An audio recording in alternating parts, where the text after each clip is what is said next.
Welcome to an Alternate Hue. I'm Hugh Anderson, and this is some of what caught my attention recently. So we investors have had a great year in 2021.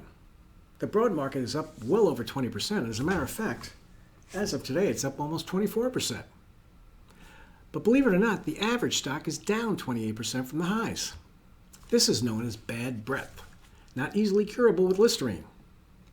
A lot of market damage has already occurred beneath the surface, but the 10 largest stocks now comprise a whopping 31% of the S&P 500.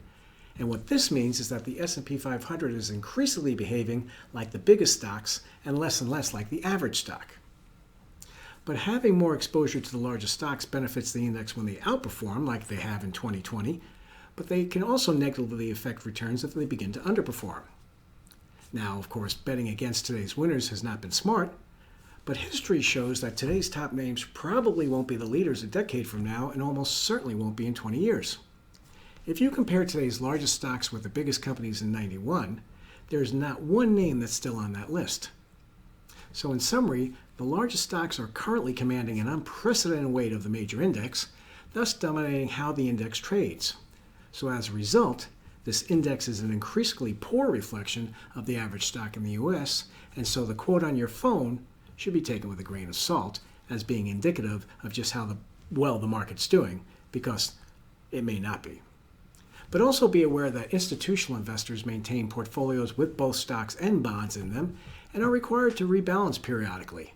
And after the big run-up we've had since March of 2020, you can rest assured there will be some selling of stocks in 2022. So now let's look at the real economy. You know, that place where you and I work, live, and play.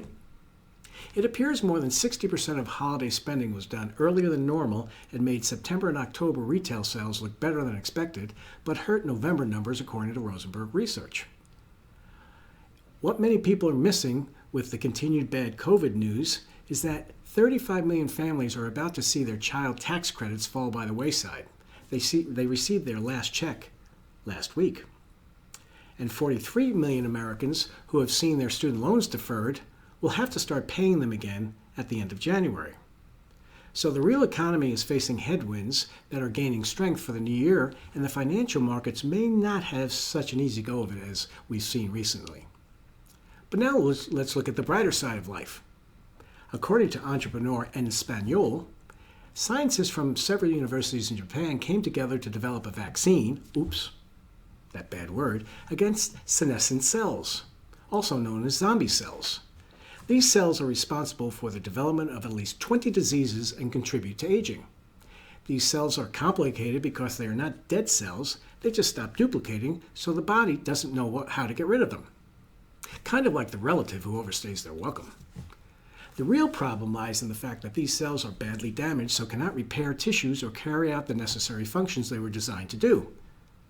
The vaccine allows the body to create antibodies that are able to adhere to the senescent cells and thus can be eliminated by white blood cells. In the published study, the scientists reported that there was a reduction in these zombie cells in the mice that were given the vaccine.